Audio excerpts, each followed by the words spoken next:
We're beginning what's trending on a sad note today, actually. Let's begin what's trending with the devastating news in Oyo State, where at least 30 children lost their lives, with many injured in a stampede that occurred during a Christmas fun fair in Ibadan, the Oyo State capital, on Wednesday. Well, according to reports, the children's fun fair was organized by the ex-wife of the Oni of Ife, Queen Naomi Ogunwusi, who planned to host 5,000 children at the Islamic High School, Bashorun, where the children will win exciting prizes, scholarships, and other bountiful gifts before the tragedy occurred.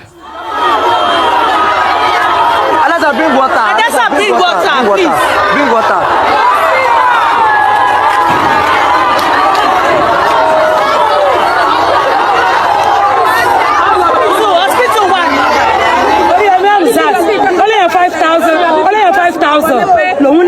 Okay. 5,000 ni. Ó bá jẹ́ pé ọ̀nà àwọn ọmọ tó ń fẹ́, ó bá jẹ́ pé àwọn ẹ̀gán pé bá farabalẹ̀ ní. Ó gba táwọn ìbá yìí àti tó 5,000 naira. Láì tó 5,000 rárá. Torí wípé ìfarabalẹ̀ gbogbo wa olóúnjẹ kó rí báyìí. Irọ́ sì fi ń dé.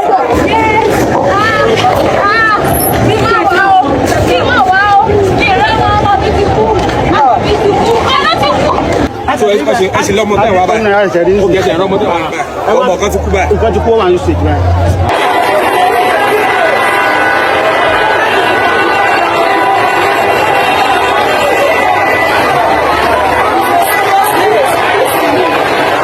This was a really sad incident, really needless death that occurred in Oyo State. And I mean, there's been some response, especially from the governor of the state, Seyi Makinde, who put out a statement saying that the organizers of the event have been, taken into custody and investigations over the incidents have been initiated. He also said that measures have been put in place to prevent further deaths at the venue. I believe that they had, taken some of the casualty to the, nearby hospitals in Ibadan. But, there's been reactions, and I want to take Peter Obi's tweet before we discuss. Peter Obi wrote a lengthy tweet, and his statement reads in part. He said, "This tragedy, which occurred during what should have been a moment of joy, highlights the harsh realities of our society, a country where the scramble for basics such as food, drinks, and small gifts often lead to unimaginable sorrow. How did we as a people reach a point where children, the very symbols of hope and the future, lose their lives in the pursuit of something as simple as Christmas gifts? This calamity exposes the deep inequality, pervasive poverty, and desperation afflicting our nation. It also reveals a broader failure in event planning, crowd control, and the fundamental duty to safeguard human lives. As we mourn these young lives, let us commit to building a society where such incidents are unthinkable. The measure of a nation's greatness lies in its care for the vulnerable, and this moment should inspire us to create a safer, more inclusive Nigeria.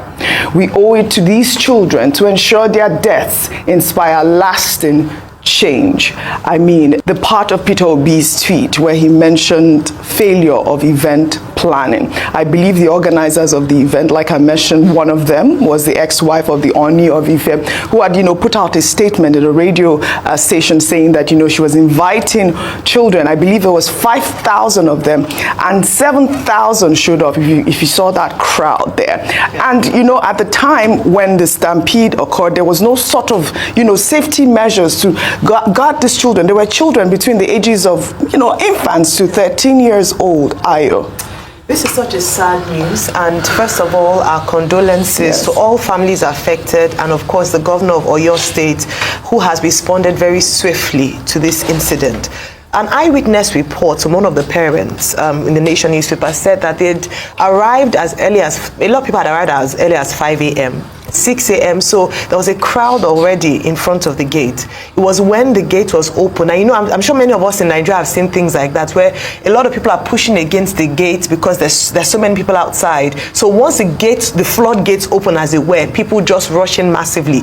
Before then, at that time, because of the crowd, some people had already started fainting. At that time, some people, so of course, if you have children, very young children there, some people had fallen on the floor. And when you have a mammoth crowd like that, they were stepping on the children.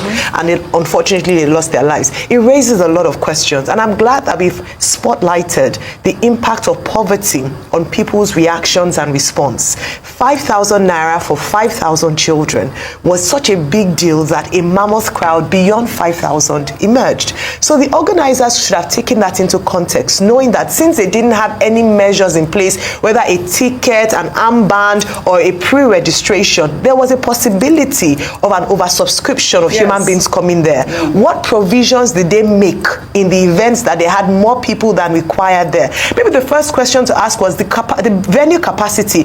Could it take 5,000 people? Because if you have a crowd like that and then you see so many people, it means that perhaps the school wasn't even sufficient for the crowd that they were expecting. We see this happen a lot of times, and people take such risks. The other thing is, was there supposed to be a permit that should have been given for such a massive crowd gathering? Was that permit obtained by the organizers? If this wasn't done, then it's a case of negligence on their side. Was there provision for emergency responses? We've seen large events happen. There's no ambulance in sight. There are no paramedics in sight to respond to emergency situations like this. If that wasn't done, again, another case of negligence on the part of the organizers. Going on to go on radio later on to say, oh, which capacity was too late, too little, too late at the end of the day. So this is carelessness, negligence. But unfortunately, guess what? It's led to the loss of lives, and so people should pay for this. Because if we don't have examples of people not following due process when they want to hold such, even though it was in good faith, good gesture, if we don't have examples of this, then we're going to continue to see needless lives being lost. Finally, poverty. Poverty has been weaponized in such a way that we have turned our people to beggars. Yes. We've turned our people to almost animal-like situation. We saw this where we're sharing bread, people will be scrambling, killing themselves for a piece of bread. It highlights a failure as well of government to meet the needs of the people, such that desperate measures are taken for a piecemeal. Yes. It is very sad. Yes, well said, Ayo. I mean, really, really sad incident. It's going to be a black Christmas for many families in Ibadan. May their souls rest in peace, and I hope that, you know, the families get some justice. We'll take another story. In Abia State now, where the National Agency for Food and Drug Administration and Control shut down 150 shops in Ezioku Market in Abia. The agency, in a post on X, stated that it uncovered a large-scale network involved in the production and distribution of counterfeit and expired goods, including beverages, wines, and spirits, and revalidated food products like noodles and powdered milk. The counterfeit items destroyed, according to the agency, were valued at 5 billion naira. Here is a home of fake products. In this area now, they revalidate all kinds of minerals, Fanta, Coke, Amstel, Hollandia products, all their products, Lacasera, they revalidate, they do a revalidation here. We stumble into one shop. Their main deal here is they produce all kinds of milk. This is fake milk. This is pig choco. This is Ovaltine. This is Cowberry chocolate drink. They are also refilling all sort of tomato, also in the supermarket. This is soya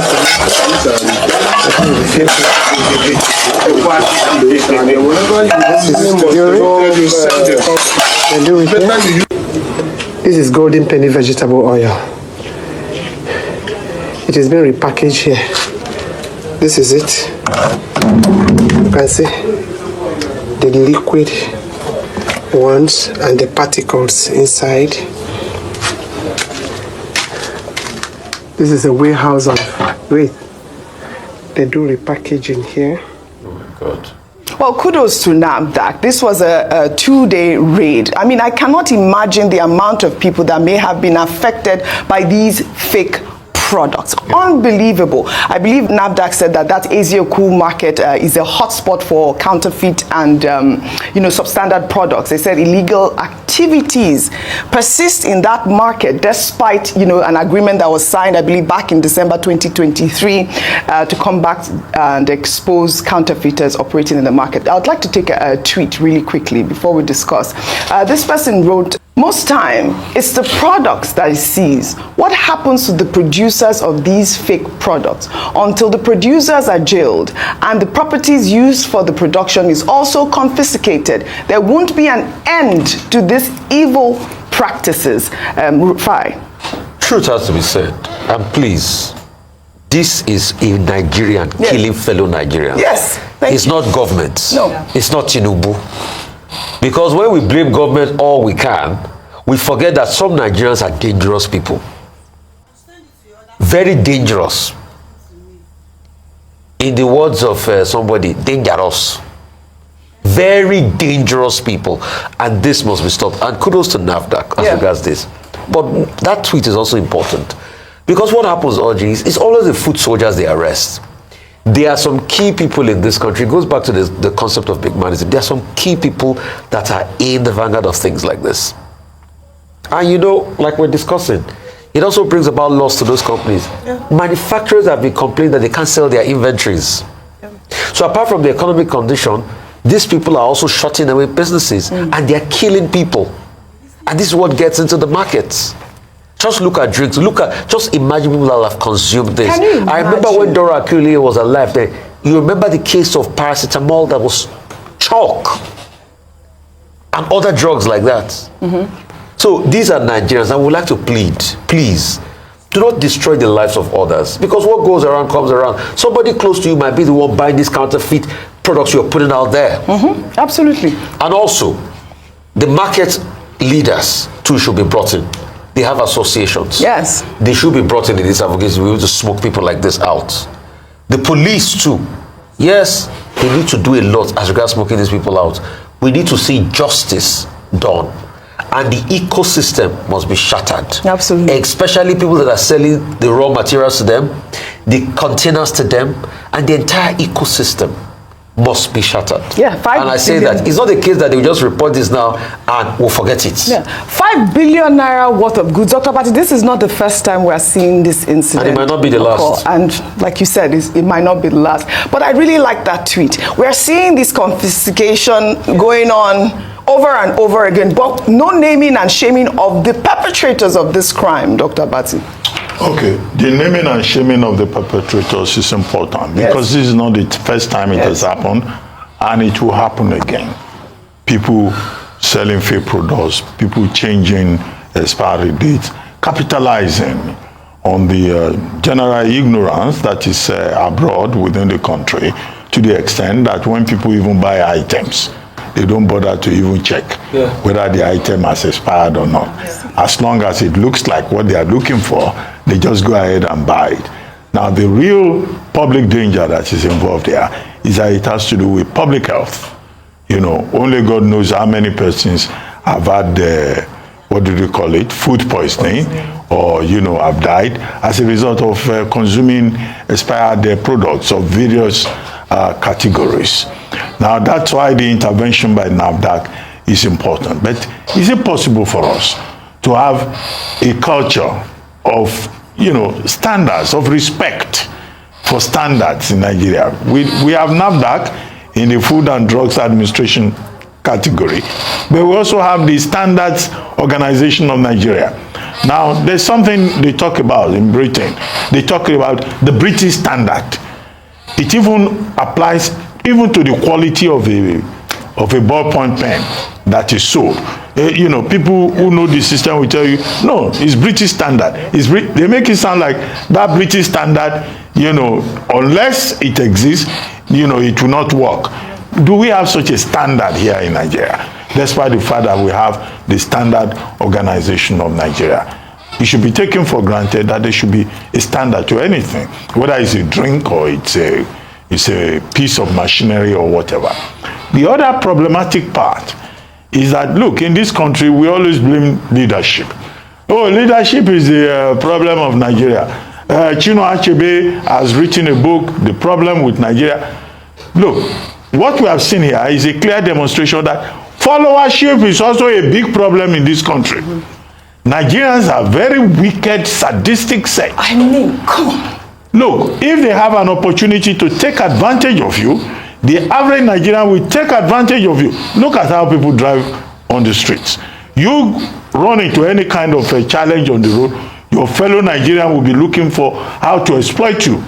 When there was an issue with food inflation, you know, even earlier this year, in certain communities, some elders of the communities were going to the markets to say, no, you cannot sell tomato at this amount. Even the people who bring tomato from the north, they are selling at a cheaper price. You just want to punish your fellow Nigerians, and then you turn around, you say it's Tinubu.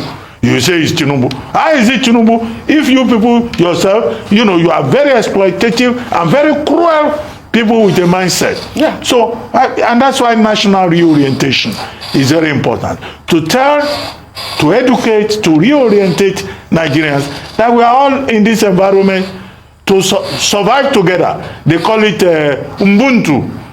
You know, I am because we are. Exactly. There's some people think that no, that sense of communalism, you know, is not important. It's such people also that are the ones producing these fake drugs, fake drinks, that the state must identify. Absolutely. And sanction them to send a lesson to other people that because you want to make money and be rich, you say 5 billion. You want to make 5 billion at the expense of other people. Other people's lives. Which is unacceptable. Absolutely. Well said, Dr. Abati. Well said. We'll take another story.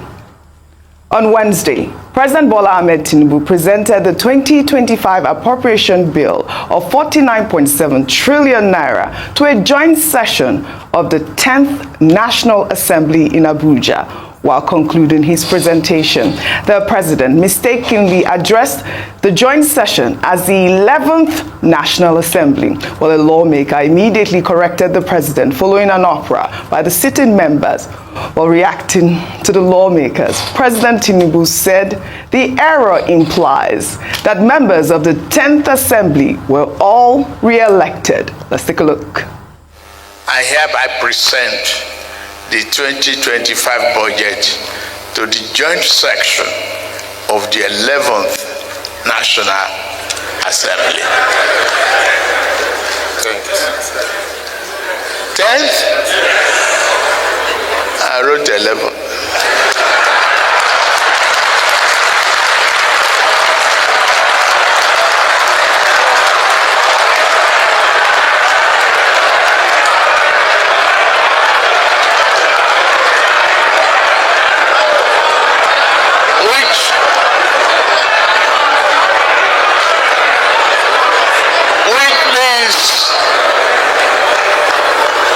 You are all re-elected.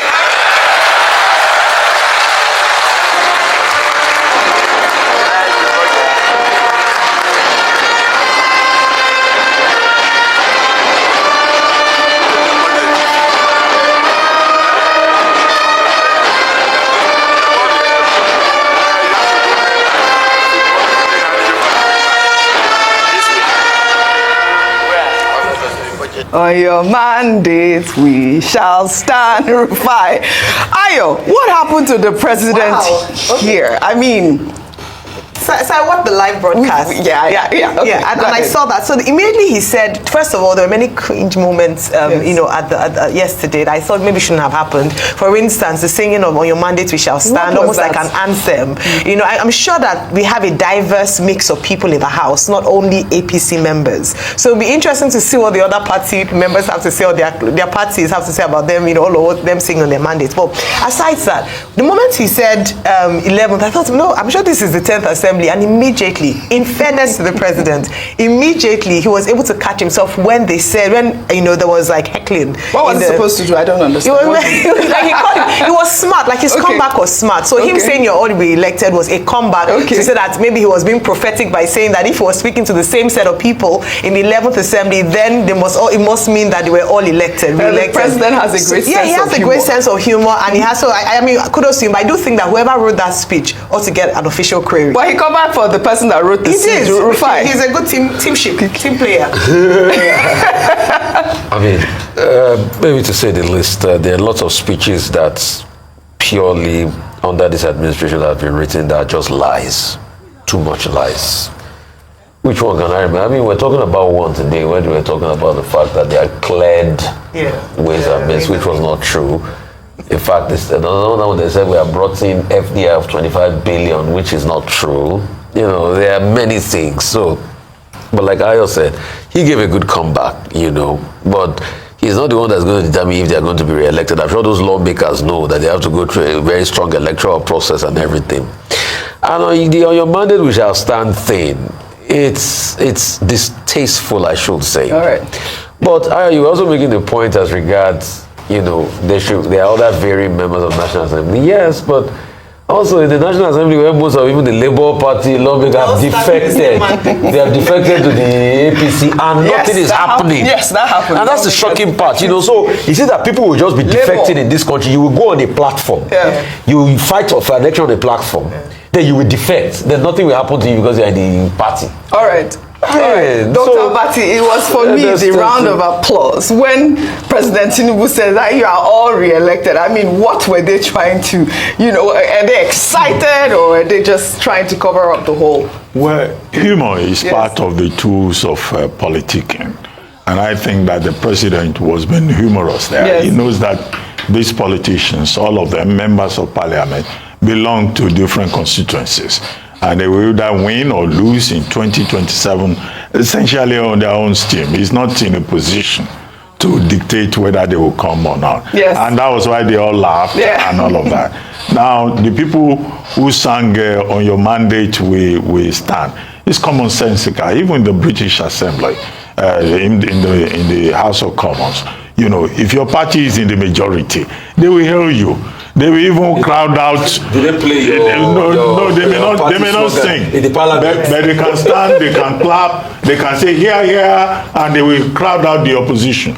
The only thing in Nigeria is that I would not be surprised even if members of the opposition join in making that singing that I saw them national anthem. So that's the way politics goes in Nigeria. Yes, absolutely. But the main substance of the presentation yesterday, beyond the side humor and all of that, is the budget itself.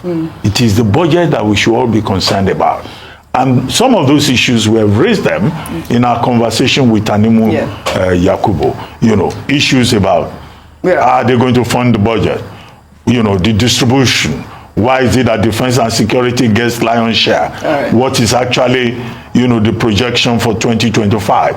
Why did they fail to meet the calendar? These are the more serious-minded issues. As for the humor, politicians will laugh, but I think Nigerians need to take a look again at that budget before the National Assembly rubber stamps it, because all that conviviality is an indication of the fact that they will rubber stamp it. Even Senator Akpabio is already praising the budget. Yes, he's praising it, and he even praised Tinubu, because I had a story of him saying that his infrastructure budget too. We are begging. I was saying, talking about go to National Assembly, they will pad it too. I was talking about Akpabio. He said that the Tinubu